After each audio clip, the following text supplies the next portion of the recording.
Hi all, welcome to Diversified Finance. My name is Lakal. Today I'm quickly gonna go through this article. I'll try to keep it short.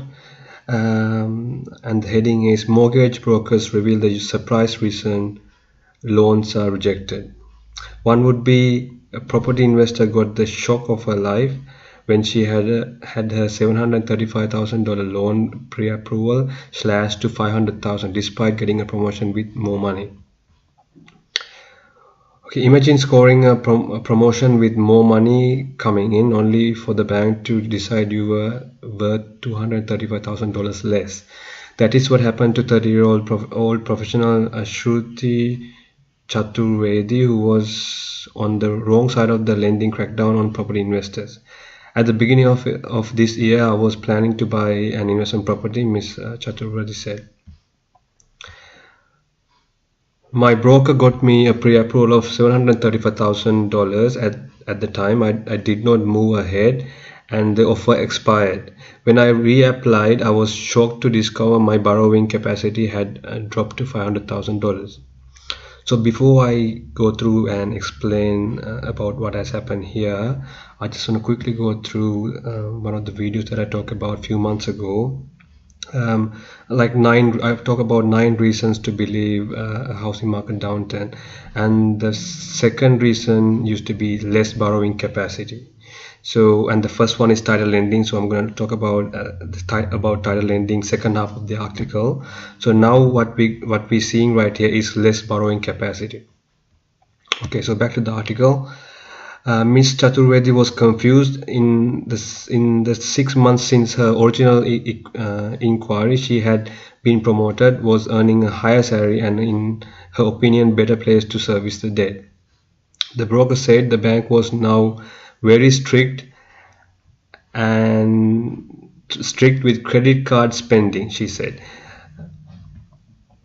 They told me to consider dropping my gym membership. They would looked at my credit card spending when I was in Singapore for work. They said to cut down on going out for dinner, on spending when traveling, but this was all fine at the beginning of the year when I was earning less. So this is what we're seeing right now. So banks, I mean people hardly withdraw cash and buy stuff, right? So whatever you do, we use your card. So whenever you use your card, there'll be a record on your under transactions. So look what she's going through right now. So the bank asked her to watch her credit card spending, right? And when I was in Singapore, when they said to cut down, so they literally asked her to cut down on going out for dinner. So look what's happening right now. It looks like we are forced to save right now. I mean, if you want to apply for a mortgage. So what the message here is, if you don't have if you've been spending money carelessly, it's highly unlikely for you to get a mortgage or like a home loan or personal loan or even a car loan approved in the future, because they can simply go through a transaction and then they figure out what kind of a person are you, when it comes to money, have you been planning your finance or not. They can see it straight away going through your transactions.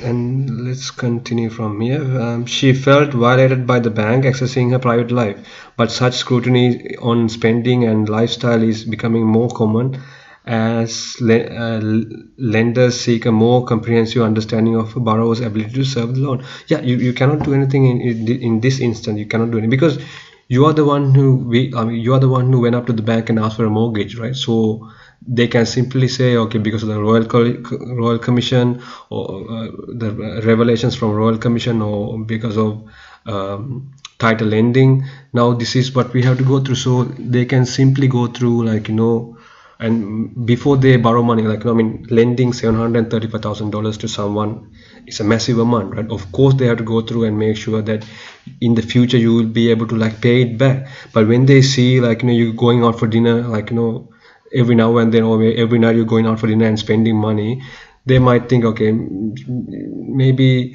this individual doesn't have that ability to, like, service a mortgage. Because once you get your mortgage approved, like, when you get your loan approved, once you start paying your mortgage, that's a fixed amount that you have to pay every month, right? So regardless whether you like it or not, it'll be deducted from your account.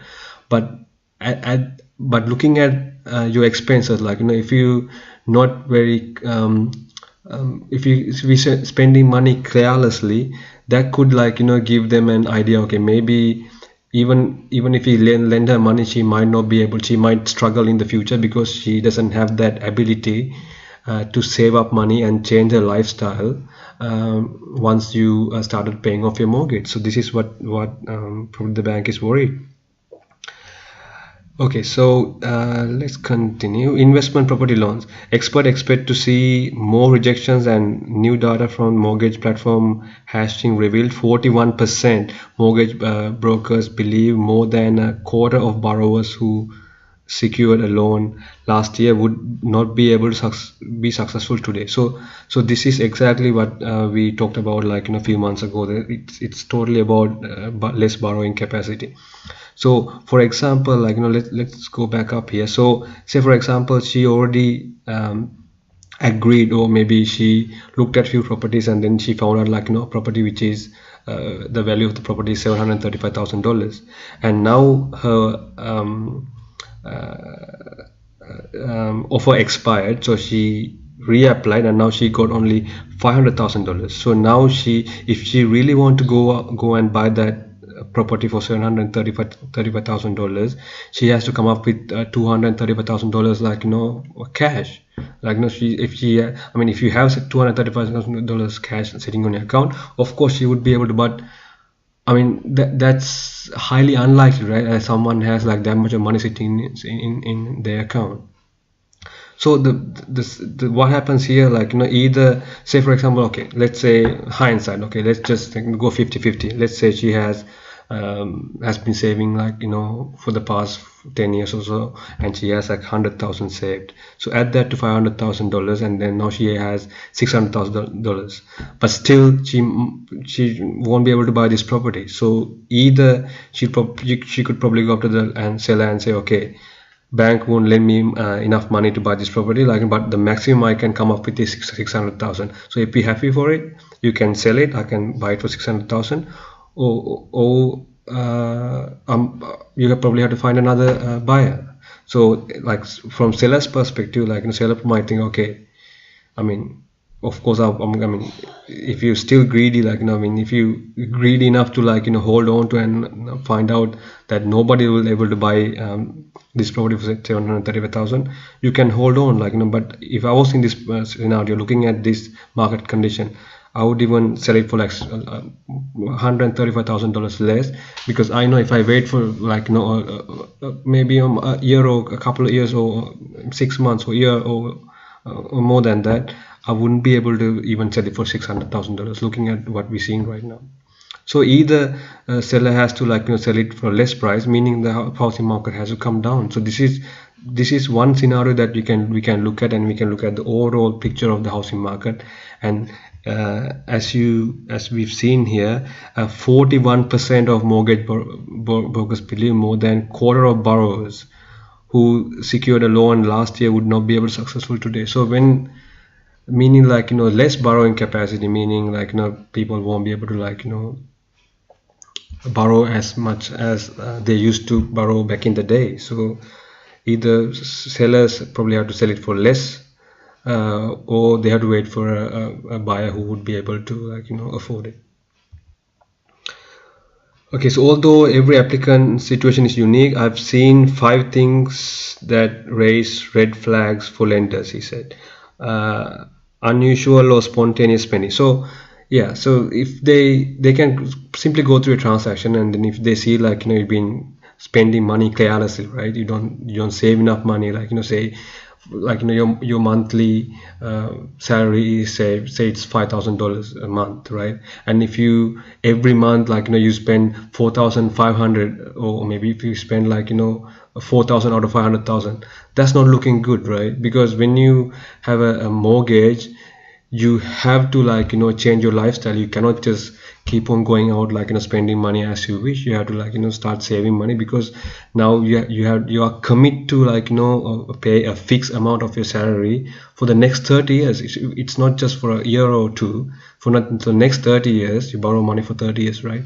So you have to make sure that you can maintain and make sure you have enough money after paying your mortgage payment for other things. But if you've been spending money carelessly, that's a sign, like, that you're going to default on this loan. So bank will recognize this, like, earlier, and they might say, okay, no, I'm not going to lend you money. The only thing we can do, we're going to do is we're going to lend you less money. So I mean, I really wish, like, that banks done this, like, a long time ago, maybe 10 years ago, 5 years ago, if they went through borrower's transaction history, and then if they said, okay, you probably have to go back and start saving money and come back after 6 months, we'll look at your transaction and then we'll approve, then we wouldn't be in this scenario. But the problem is, like, banks, even APRA and ASIC, they did not do their job properly, and banks been over lending, like they've been lending like crazy, like, I mean, I heard, like, there was an article, he was making a joke out of this. He said, back in the day, you can send your dog up to the counter, he'll probably get a credit card. It was that easy for people to borrow money. Anyways, so the second one is credit history. So many individuals have a red flag or two on their credit rating. Being 3 months late on a minor bill that you might have forgotten, for example, can be an issue. So okay, yeah, so they're gonna go through the credit history. If you haven't been paying your bills on properly, it'll be flagged. So they'll probably consider this, and they might not lend you money, like, because of you haven't paid your bill on time. I mean, it probably because you forgot to pay it on time, not that because you have no money. But regardless, like, the bank might think, okay, maybe at the time, like, maybe bank might think you probably went through financial difficulties, that's why you couldn't pay that bill on time. So if that's the case, bank might not lend you money. And the third one is employment history. Generally, lenders require an applicant to have held same job for 6 months, or to have moved into a similar area after previously holding a job for at least 2 years. So this is one thing that they consider as well. Like, if you've been changing your job, like, time to time, then, I mean, if it's a permanent job, and if you have been working for this company for 5 years continuously, they can probably come to a conclusion, okay, looks like he has a permanent job, and they can, depending on that, they can make a prediction, okay, maybe for the next 5 years, like, you'll probably have the job, because it's depends on your job, right? If you have to keep on changing job, like, if you're not casual, if you have casual employment, or if you work part-time, they might not lend you money, because they might think that because when they lend money, they look at your income, like, it's a fixed income that you get paid every month. But if you're on a casual employment, if you keep on changing your jobs, then they might think, okay, maybe there could be some months, like, they might not be able to service the mortgage, and you probably go through, like, financial difficulties. Because of that, you might default on the probably, like, you might not be able to repay your payment, like, for the bank, for the mortgage repayment. And if that happens, like, 2-3 months, you might not be able to pay for it, so you might default on it. So if that's the case, bank could, like, probably, like, might not lend you money. And the other one is, this is something new, like criminal record. An applicant with plenty of savings and a good credit history will still be affected by any kind of criminal record. So it doesn't matter if you've been saving money, you got money sitting on your account, or if you got good credit.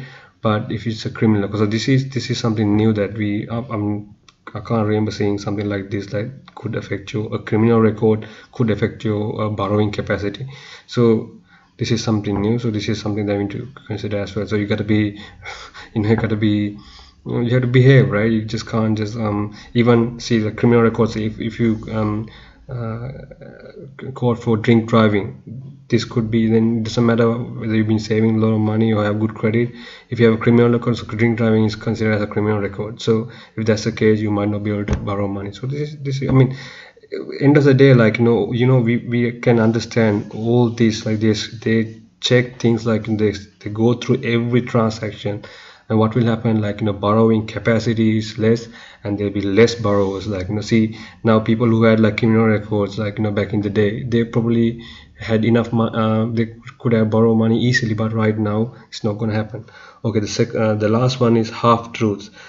Lenders have access to potential borrowers, bank statements, and will uncover everything, whether it is a sneaky credit card or a childcare fees. Mr.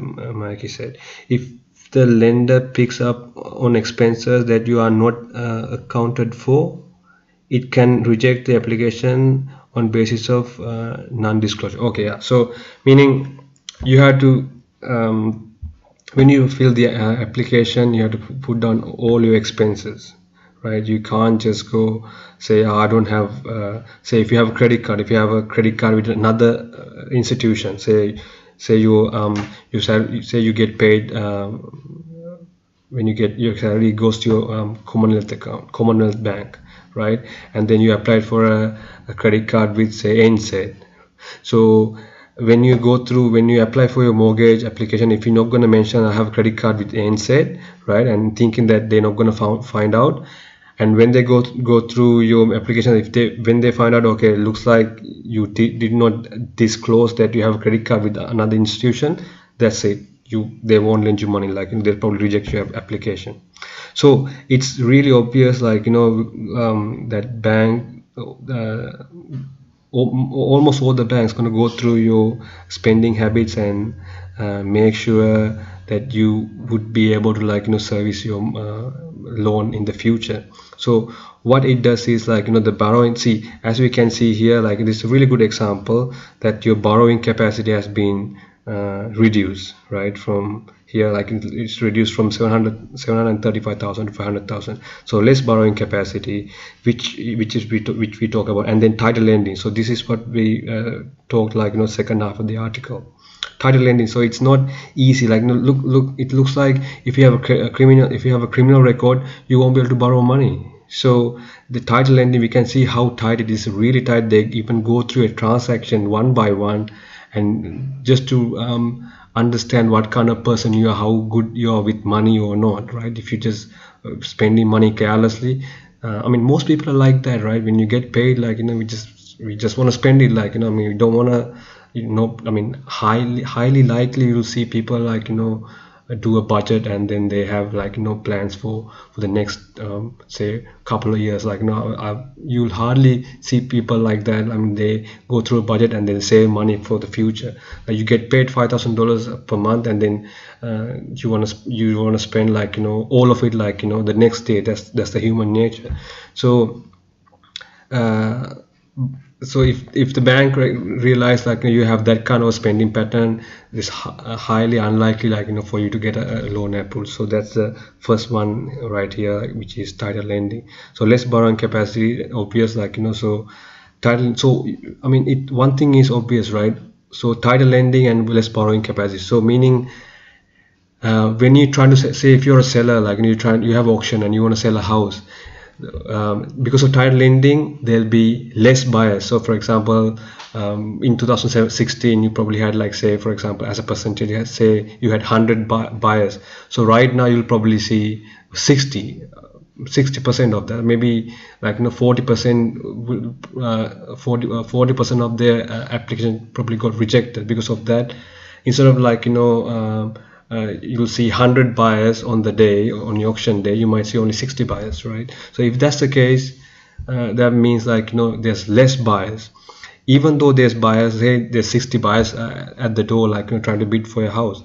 Even though there's 60 buyers, their capacity is reduced as well. So maybe last year they probably got average couple probably got like $1 million pre-approval, but right now maybe it's reduced to $600,000. So their borrowing capacity is dropped. meaning like, you know, as a seller, if you're trying to sell a house, you have less buyers, and even though there's buyers, like, you know, you have that those buyers have less borrowing capacity, meaning you have to, like, you know, I mean, you won't get, like, you know, average $1 million for your house, like, you know, that you thought that you would be able to sell it, like, you know, maybe in 2016 or 17 or so. Maybe you have to reduce to like maybe 800,000 or 700,000. I mean, worst come to worst, if you can't keep up with your repayments, right? So if you are struggling, if the seller is struggling to keep up with your, if it's an investment property, if you really want to get rid of it, of course you probably have to sell it for, like, you know, maybe 20-30% less than the value on the property. So this is what we're seeing right now, and we've seen this, like, you know, coming long time ago. We knew this, we had an issue with the banking sector, and we've been talking about this for a long time. So finally things are very obvious, and it's obvious to everyone. And I'll put a link on this for this article, so you can go through and then go through it and again. Yeah, I was thinking of, like, you know, I think it's the video, it's 20 minutes long, so I did not think it's gonna be this long. But anyways, thanks for your patience, like, you know, I appreciate your time, and I'll talk to you in the next video. Thank you, see ya.